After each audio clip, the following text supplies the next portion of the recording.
پھر یہاں پر آئیں گے. اور اس کے لیے چھٹے امام کے ایک صحابی ہیں جن کا نام ہے ابو بصیر. امام فرماتے ہیں کہ اے ابو بصیر میں یہ دیکھ رہا ہوں آپ اس وقت اپنے جد کی زیارت کے لیے آئے ہیں اور اگر کوئی وادی السلام گیا تو وہاں پر ایک مقام ہے, مقام امام جعفر صادق علیہ السلام.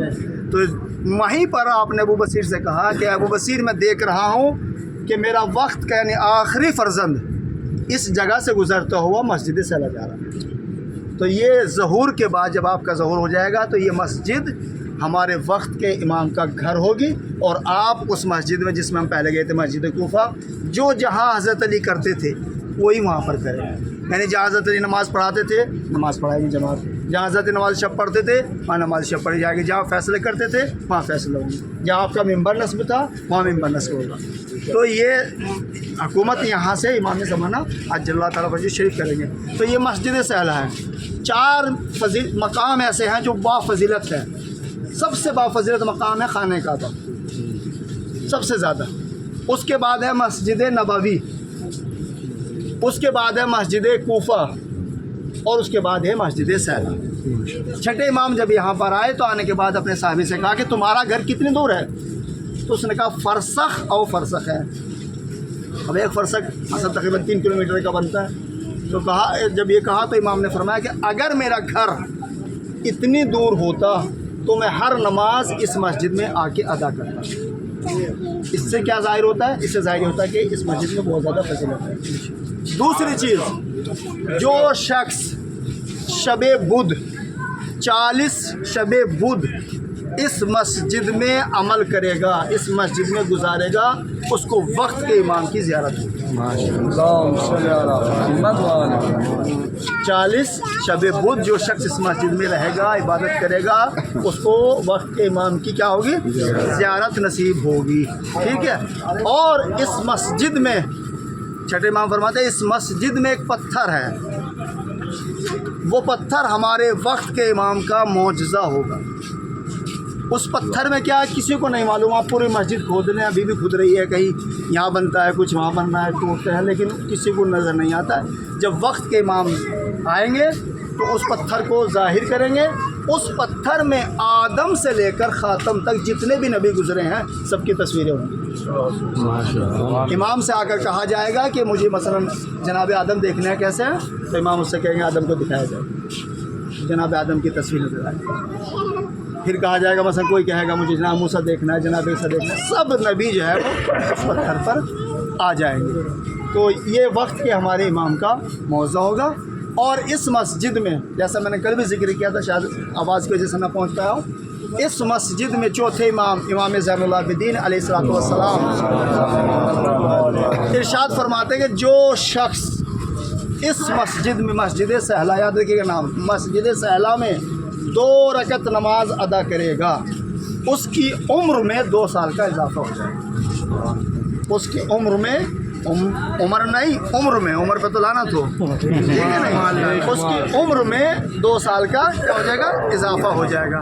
اسی لیے چھٹے امام نے فرمایا تھا کہ کاش میرے چچا زید جن کا معراج گئے تھے اگر وہ اس مسجد میں 2 رکعت نماز ادا کر لیتے تو وہ سال یعنی 20 سال تک شہید ہوں. تو یہ فضیلت ہے. اسی طرح چھٹے امام جب یہاں پر آئے تھے, ابھی مقام دیکھیں گے ہم وہاں پر, تو جب چھٹے امام یہاں آئے تو آنے کے بعد آپ نے نماز پڑھ کے آپ جا رہے تھے. لفظ لکھا کہ دروازے پر پہنچے تھے کہ ایک شخص آیا اور آنے کے بعد کہا اے فرزند رسول. ایک اماں تھی جن کو پولیس نے گرفتار کر لیا. ابھی امام نے پوچھا نہیں کس جرم میں کیا ہے, کچھ نہیں پوچھا. کہ ایک اماں تھی آپ کے چاہنے والی تھی, اہل بیت سے محبت کرتی تھی بہت زیادہ, ان کو پولیس نے گرفتار کر لیا. کہتے کہ امام دروازے سے دوبارہ واپس گئے, اس مسجد میں دوبارہ 2 رکعت نماز پڑھی اور ابھی دعا کر رہے تھے کہ ایک شخص آیا اور آنے کے بعد کہا فرزند رسول ان اماں کو چھوڑ دیا گیا. یعنی دعا یہاں پر مستجاب ہوتی ہے. کچھ مقامات ایسے ہیں جہاں دعا مستجاب ہوتی ہے, ان میں سب سے پہلا مقام ہے حرم امیر المومنین, کیونکہ جتنی بھی دعائیں مانگتے تھے پیغمبر اسلام, آپ مجالس میں سنتے ہیں, میں تو مجالس نہیں پڑھتا ہوں, آپ مجلس میں سنتے ہیں, جتنی بھی دعا کے لوگ کیا کرتے تھے اصحاب, کہ فرزند یا رسول اللہ میرے لیے دعا کر دیے، تو کیا کرتے تھے رسول خدا؟ ہاتھ اٹھا دے، پروردگار بے حق علی اس کی مشکل کو آسان کر دے، یہی کرتے تھے نا، یا علی کے صدقے میں اس کی مشکل کو، اس کی پریشانی کو، اس کی حاجت کو۔ تو اس لیے سب سے مقام جو ہے وہ مولا علی کا ہے، یہاں پر سب سے زیادہ دعا مستجاب ہوتی ہے۔ اور دوسرا مقام یہ مقام ہے مسجد سہلا، یہاں پر اللہ یہ چاہتا ہے کہ اس کے بندے دعا طلب کریں۔ تو کہتا ہے کہ امام نے جیسے دعا کر رہے تھے آ کر کہا کہ وہ اماں کو چھوڑ دیا گیا، پھر وہی شخص کہتا ہے کہ اب فرزند رسول یہ نہیں معلوم کریں گے کس جرم میں، کیا بتائیے؟ یہ بات سننے کی یہاں سے وہ شخص کہتا ہے چھٹے امام سے، امام جعفر صادق علیہ السلام سے، کہ اماں راستے سے گزر رہی تھی، وہاں پر پولیس والے بیٹھے تھے، تو پولیس والوں نے اپنی طرف دھول نہ آئے، مٹی نہ اڑ کر آئے، تو پانی چھڑک رکھا تھا زمین پر، پانی ڈال رکھا تھا، آپ بھی ڈالتے ہیں، سبھی ڈالتے ہیں، تو پانی ڈال رکھا تھا تاکہ جہاں وہ بیٹھے ہیں مٹی اڑ کر ان تک نہ جائے، تو کچھ پانی زیادہ ڈال رکھا تھا جس کی وجہ سے پھسلن ہو گئی۔ جب وہ اماں وہاں سے گزری تو ان کا پیر پھسلا اور وہ زمین پر گری، سمجھے نہیں آپ؟ پیر پھسلا زمین پر گری، لیکن جب وہ زمین پر گری تو جہاں پر وہ گری تو جو یہ پسلی ہوتی ہے، جب یہ پسلی زمین پر لگی تو وہاں پر ایک پتھر ابھرا ہوا تھا، یہ پتھر پڑا ہوا تھا، بہرحال پتھر پڑا ہو یا ابھرا ہو تو وہ پتھر اماں کی پسلیوں پر لگا، اور ان پسلیوں پر لگنے کی وجہ سے اماں کو بڑی اذیت ہوئی۔ انہوں نے جیسی اذیت ہوئی اپنا ہاتھ پسلی پر رکھتے ہوئے کہا، اے شہزادی، یعنی شہزادی فاطمہ زہرا سلام اللہ علیہا، میں ذرا سی اونچائی سے اس پتھر پر گری ہوں، مجھے اتنی اذیت ہوئی ہے کہ میری پسلیاں دکھ رہی ہیں، اے شہزادی آپ پر تو کتنی بڑی مصیبت گزری ہے کہ آپ پر جو ہے وہ جلتا ہوا دروازہ گرایا گیا ہے، آپ کی پسلی ٹوٹ گئی، آپ کو کتنی اذیت ہوتی ہوں گی۔ یہ شہزادی نے، یہ اماں نے یہ سوچتے ہوئے کیا کہا کہ شہزادی کے قاتلوں پر لعنت ہو۔ جیسے ہی اماں نے یہ جملہ کہا، پولیس والوں نے اس جرم میں اماں کو اٹھا کر کیا کہتے ہیں گرفتار کر کے زندان میں ڈال دیتا۔ تو امام نے جیسے یہ سنا تو امام نے ان اماں کے لیے دعا کی۔ اس کا مطلب یہ ہے دعا کرنے کا امام کی کہ اگر ہم اور آپ سب مل کر بھی شہزادی کے قاتلوں پر لعنت بھیجے تو امام اس عمل سے جو ہے وہ ہوتے ہیں، ٹھیک ہے۔ تو یہاں پر جو ہے وہ دعائیں زیادہ مستجاب ہوتی ہیں۔ بس ایک لاسٹ واقعہ، تو جیسے میں کہا کہ اگر کوئی شخص 40 خود یہاں گزارے تو اس کو امام زیارت ہوگی۔ تو ایک صاحب ہے علامہ ہلی، قبر حرم امیر المومنین کے دروازے پر ہے، آپ غور کیجیے، تو ایک دروازہ علامہ ہلی کی طرف، ہلا کے رہنے والے تھے، بہت مشہور عالم ہیں۔ وہ کہتے ہیں کہ حدیث آپ لوگوں کے حدیث تھی کہ جو شخص امام حسین علیہ السلام کی زیارت کرے گا اللہ اس کو 90 حج کا ثواب عطا کرے۔ کتنے؟ 90 حج، اور حج بھی کون ہے؟ حج مقبولہ، جو قبول ہو چکے۔ ابھی ہم عمل کرتے ہیں، پتہ نہیں قبول ہے نہیں ہے، لیکن کیا ہے؟ حج مقبولہ جو قبول ہو چکے ان 90 حج کا ثواب عطا کرے گا۔ حدیث چیک کرنے کے طریقے ہوتے ہیں، حدیث صحیح ہے، ضعیف ہے، بہت ساری قسمیں، بہرحال مجھے نہیں جانا۔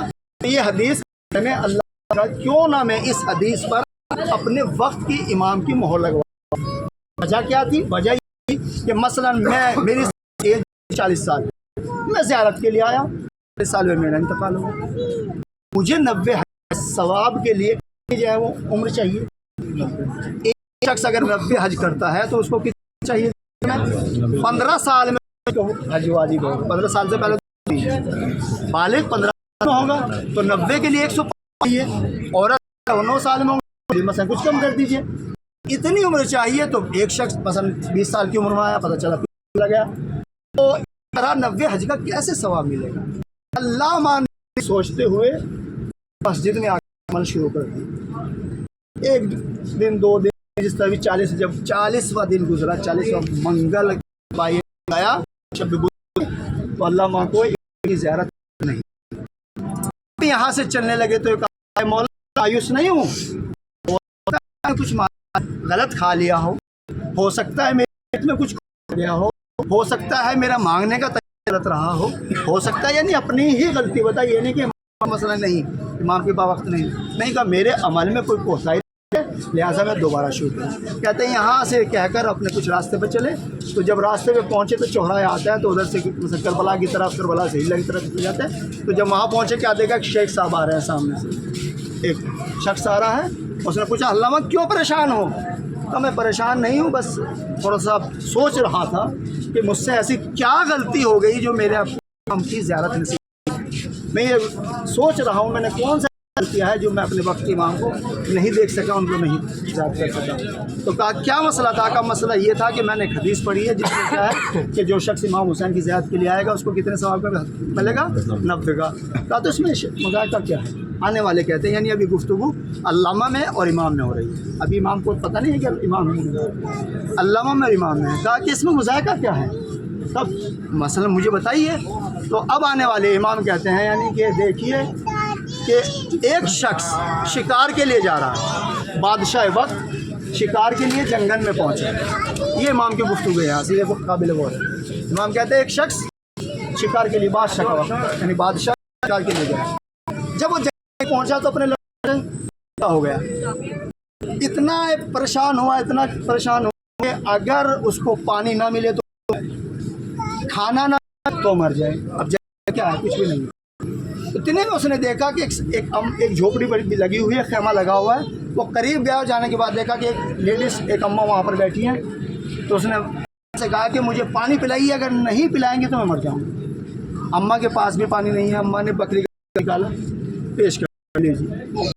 اماں کا پورا اثاثہ کیا ہے؟ وہ بکری ہے. جب بھی اماں کو بھوک لگتی ہے جب دودھ نکال لیتی ہیں, جب پیاس لگتی ہے جب دودھ نکال لیتی ہیں, اسے پی لیتی ہیں, پورے ملا کے ہی ہے. اب وہ اماں نے بھی ایسے کیا, اس نے کہا پیاس لگی ہے تو دودھ نکال کے دیا. اس نے کہا پھر بھوک لگی پھر دے دیا. کہا اس سے تو نہیں مانگی. کہا کہ اب کیا کہ اس بکری کو ذبح کر دو. ذبح دیا گیا. شاید وقت کیا جو بھی کباب جو بنا وہ بنا کے بادشاہ کو. اب اماں کا پورا کیا تھا؟ بکری تھی. اب یہ بادشاہ جب چلتا ہے وہاں سے ماں میرے ساتھ آئیے گا, میں بھی آپ کو دوں گا. اب ماں کچھ دن بعد, 10 دن بعد, 9 سال بعد جب پہنچتی ہے, پتہ چلتا ہے کہ یہاں تو اس نے اپنے تمام وزراء کو بلایا. آنے کے بعد کہا کہ بھائی ان کو کیا دینا چاہیے, ان اماں کو کیا دینا چاہیے.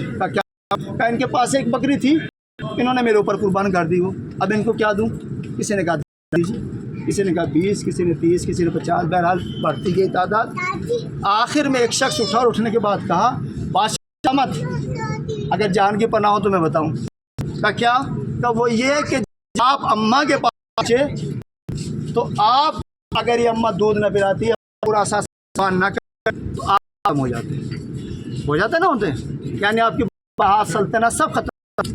لہذا حق بنتا ہے کہ آپ پوری سلطنت بھی نہ دے دیں تب بھی آپ کا یہ حق نہیں ہو سکتا جو اماں نے آپ کے اوپر کیا.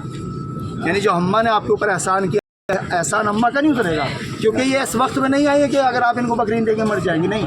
لیکن اگر یہ آپ کو نہ کھلاتی تو آپ مر جاتے. تو بادشاہ نے کہا بات تو صحیح ہے, علامہ نے بھی کہا بات تو بالکل صحیح ہے. پھر امام فرماتے ہیں کہ یہی وجہ ہے اسلام کس کا تھا؟ کا خدا بند عالم کا, پروردگار کا اسلام, پسندیدہ اسلام کا. اسلام پر حسین علیہ السلام اپنے اثاثے قربان نہ کرتے, امام نے کیا نہیں کیا؟ کی قربانی, بیٹے کی قربانی, بہن کی شادی, دوست یعنی دوست, مہمان, سب کو. اگر امام حسین علیہ السلام اپنے پورے اثاثے کو اسلام پر نہ قربان کرتے تو کیا ہوتا؟ اسلام تباہ ہو جاتا. اب اسلام کس کا ہے؟ اللہ کا. اب اللہ اگر امام ظاہر کو 90 ثواب عطا کرتا ہے تو اس میں کیا ہے؟ بادشاہ کی قدرت کے حساب سے اگر اسے پوری سلطنت دے دی جائے جب بھی احسان نہیں اتر رہا ہے, ادھر خدا کی قدرت کتنی بڑی ہے. اگر اس قدرت میں سے, خدا کتنا بڑا قادر ہے کوئی نہیں بتا سکتا, اگر اس قدرت میں سے ایک ظاہر امام حسین کو حج کا ثواب پروردگار عطا کرے تو اس میں مذائقہ کا. علامہ نے کہا بات بالکل آپ کی صحیح, اور یہ چاہتے تھے کہ اس بات کو نقل اپنے کاپی پہ لکھے. جیسے ہی قلم نکالا بستے سے اس وقت تو وہ قلم گر گیا. جیسے قلم اٹھانے کے لیے آگے بڑھے تو امام وقت بھی اس قلم کو اٹھانے لگے اور کہتے ہیں کہ اے علامہ کیا تم اس جواب سے مطمئن ہو؟ تو کہا ہاں. اب جیسے اوپر نظر کی تو آنے والا شخص ہو گیا. تو اس طرح اس مسجد میں وہ شخص جو ہے وہ 40 شب بدھ گزارتا ہے، اس کو وقت کے امام کی زیارت ہوتی ہے اور یہاں پر دعائیں مستجاب ہوتی ہے. انشاءاللہ ہم کرتے ہیں پروردگار جس طرح آج تو نے ہمیں اس میں بلایا ہے، ہماری اس عبادت کو بھی فرمانا، اور جب ہمارے وقت کے امام کا ظہور ہو تو ہمیں تب بھی یہاں اس مسجد میں بلانا تاکہ ہم آپ کے اوان و میں شمار. میں